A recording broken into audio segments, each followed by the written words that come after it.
안녕하십니까. 오늘은 사도행전 28장 23절에서 29절의 말씀으로 바울이 로마에서 전도함 세 번째라는 제목으로 하나님의 말씀을 나누고자 합니다. 본 말씀은 그들이 날짜를 정하고 그가 유숙하는 집에 많이 오니 바울이 아침부터 저녁까지 강론하여 하나님의 나라를 증언하고 모세의 율법과 선지자의 말을 가지고 예수에 대하여 권하더라. 그 말을 믿는 사람도 있고 믿지 아니하는 사람도 있어 서로 맞지 아니하여 흩어질 때 바울이 한 말로 이르되 성령이 선지자 이사야를 통하여 너희 조상들에게 말씀하신 것이 옳도다 일렀을 때 이 백성에게 가서 말하기를 너희가 듣기는 들어도 도무지 깨닫지 못하며 보기는 보아도 도무지 알지 못하는도다.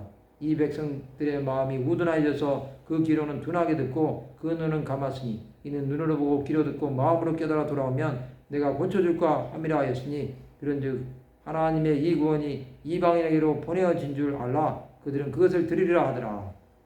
그들이 바울을 만날 날짜를 정하고 많은 사람들이 그의 숙소로 찾아왔습니다. 그는 아침부터 저녁까지 그들에게 하나님 나라에 대해 증거했고 모세의 율법과 예언서들로부터 예수에 관해 설득시키려고 했습니다. 로마에 있는 유대인들은 바울을 만나서 복음을 듣기를 원했습니다. 그들은 바울이 사는 곳으로 찾아왔습니다. 바울은 하나님 나라를 증거함을 멈추지 않았습니다. 그는 구약성경에 증거된 예수 그리스도에 대해 증언한 것입니다. 어떤 사람들은 바울의 말을 믿었지만 믿지 않는 사람들도 있었습니다. 이것은 복음을 전하면 반드시 나타나는 반응입니다. 그들이 서로 의견이 엇갈린 채 떠나려 하자 바울이 한마디 덧붙였습니다. 성령께서 예언자 이사야를 통해 여러분의 조상들이 하신 말씀이 옳습니다. 그들은 서로 다른 생각으로 그것을 떠난 것입니다.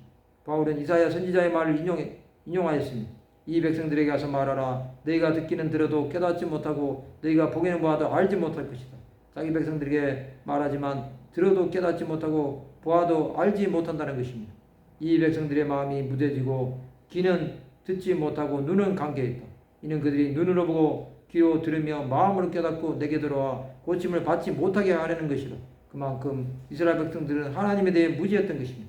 그러므로 여러분은 하나님의 구원이 이방 사람에게로 갔다는 것을 알아야 합니다. 그들은 듣게 될 것입니다. 이제 이 구원이 이방인에게로 간 것입니다. 이방인들은 예수를 믿고 구원함을 받는 것입니다. 성도 여러분, 복음은 아무리 택한 백성이라도 듣지 않으면 구원함을 받을 수 없습니다. 그러나 이방인이라도 주 예수를 믿음으로 구원을 받는 것입니다. 우리는 이방인으로 구원함을 받은 자들이 되었습니다. 이 구원의 복음을 위해 사는 자들이 되시기 바랍니다. 우리의 구원은 하나님의 선물입니다. 또 은혜로 말미암아 구원을 받은 사실을 깨달아야 합니다.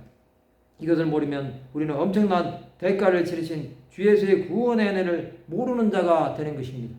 말씀을 마치고자 합니다. 주 예수의 구원의 은혜를 기억하며 그것을 전하는 하나님의 백성들이 되시기를 주님의 이름으로 축원합니다.